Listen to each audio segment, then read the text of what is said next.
Hey TGN Sports, it's me guys, ZevHadar here. How are you guys doing today? Today, I'm bringing this fantastic Nicktoons MLB commentary with the Red Sox versus the Yankees at Fenway Park, guys. That's where it's at.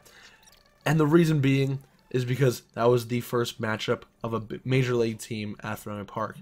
The reason why I had decided to have that, such like a significant matchup today is because I'm going to be talking about Fenway Park. Fenway Park, guys, if you guys don't know, in April is turning 100 years old. Yes, 100 years old. If you guys don't know, a quick summary of Fenway Park. Fenway Park, located in Boston, Massachusetts, is the home to the Red Sox. And, it's also hosted, the Bruins, like James Taylor played there a couple times, and a bunch of other sports and events, but mainly known for the Red Sox. The Red Sox had been there for 100 years plus, and Fenway Park, located obviously in Boston, Massachusetts, also known as the Fen part of Boston, and hence the name Fenway Park. And the original owner of the Red Sox, Henry Taylor, I want to say, the old Boston Globe owner, back in the 1910s, that's why he named it Fenway Park, is because it was located in the Fens. Excuse me, guys. And so the first major league matchup at Fenway Park was April 20th of 1912. And it was the Red Sox versus the Yankees. It was 1 week after the Titanic sank. Yes, guys, grasp that in your head. This park opened a week after the Titanic sank. Yes, the Titanic, not some replica, not the movie, the actual boat, the actual, five-star luxury cruise liner with Captain John J. Smith. I had to do a whole report about the Titanic, so I know a lot about it. But yeah, Fenway Park has so much history behind it, and that just adds to the 100 years of it still standing. It's seen championships brought back to Boston in 1912, 1915, 1916, 1918, skip 86 years, 2004, 2007, and yes, I know, guys, 1903, but Fenway Park was not open in 1903, so Fenway could not see the championship trophy being brought home. And now, so a little bit about the stadium. The left wall, left field wall, as you guys can see, a big wall off to your left. If you guys don't know, it's called the Green Monster.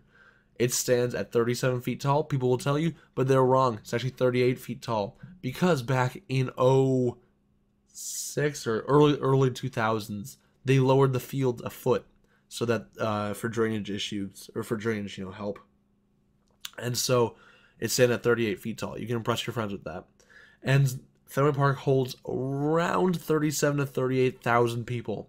Yes, guys, 37 to 38,000 people. It is the oldest ballpark that is still being used, next to, well, not next to, but yeah, it's still the oldest ballpark being used by a major league team. There is that one ballpark in Cooperstown. I'm trying to remember the name. Abner Doubleday. I think that's the stadium. I don't know. It's in Cooperstown. But Fenway Park is the oldest active baseball stadium. And then comes in second place is Wrigley Field, home of the Cubs. And then after that, Dodger Stadium, obviously home to the Dodgers, the Los Angeles Dodgers, who's actually going bankrupt, and they're not looking so good. Neither are the Cubs, because they haven't made the playoffs in a while, but the Red Sox are looking sharp in the last season, but that's another story for a different time. Fenway Park, though, guys, has seen everything.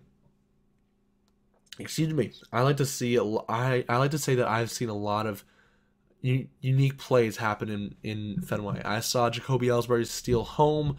I saw Dave Roberts steal to second base in the 04 ALCS. I've seen Papelbon's pickoff of Matt Holliday, I want to say, in Game 2 of the World Series of 07. I've seen it all, guys, except for a no-hitter.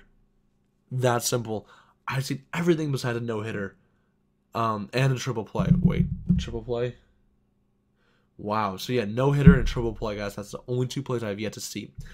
We had tickets to John Lester's no-hitter, but we sold them to a friend because we couldn't go, and I was really mad. I was really, really, really mad. And the worst part is I sold it to a friend of mine, and he went to school the next day and started bragging to me that he was there. Man, I was mad. But anyway, that's a story for another time, guys, like always. But Fenway, guys, Fenway has survived through so much, and honestly, it is surprising that it is still standing.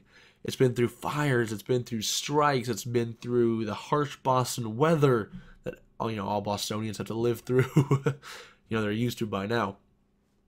But but I just can't get over how awesome Fenway Park is and how much history is behind it and how I practically grew up there. Next to my house and next to my vacation house, Fenway Park. Not school, not the doctors, not, anything. Fenway Park. And I'm proud to say that. We've owned a third of season tickets for a long time now. We have about 20 rows behind the plate. I'm not going to name exactly where it is because, that's kind of creepy. But about 20 rows behind the plate. So now whenever Tim Wakefield pitches, hopefully he pitches again. Fingers crossed, you can really see his knuckleball move. Which I always like because I like to throw knuckleballs. Or I like to attempt to. I still need to work on the speed. But again, guys, that also is a story for a different time. Fenway Park, guys, what haven't I said yet? Such full of history, such full of joy and happiness and, and history. And I'm not going to say history again because I know I've already said that.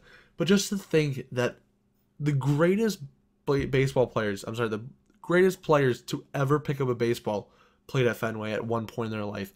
Whether that's, Babe Ruth or Ted Williams, which you guys might like. I'm all for that. I love Ted Williams. I really honor both of them. Excuse me, my voice. But, I really think of them like, Willie Mays and Jackie Robinson and, other players like that aren't really well known, but they, they still are, like you could look them up easily, snap and find out, where they were born and all this information about them. And, you can write like a project about it. But, anyway, so yeah. But just to think that, Dustin Pedroia and all these young players that are stepping up to the plate, that is exactly where Babe Ruth stood. That is exactly where Ted Williams stood. That's exactly, or when you see these young pitchers like Dan Wheeler or, Jonathan Papelbon, that is exactly where, Pedro Martinez, pitched. That's exactly where, Roger Clemens back when he was good. Cough, cough, cough, cough, steroids, cough, cough, what? But, it's just such full of history. And if you're a baseball fanatic like I am, guys, you guys can understand. I'm not saying that for all those non-baseball fanatics, you can't. I'm just saying all those baseball fanatics, you guys know what I'm talking about. Fenway Park is amazing. Even if you guys aren't a Red Sox fan, I still believe that there's somewhere in your heart for Fenway Park specifically because of how old it is and how much history there is behind it. Anyway, guys, thank you guys for listening to this commentary about Fenway Park and 100-year, guys. Amazing. Anyway, guys, this commentary is coming to an end. Peace out, guys. Have a great day. Thanks for watching TGN Sports. Do make sure you check us out on Facebook and Twitter for all your up-to-date news and announcements. Do not forget to subscribe to the shows of the directors that you love.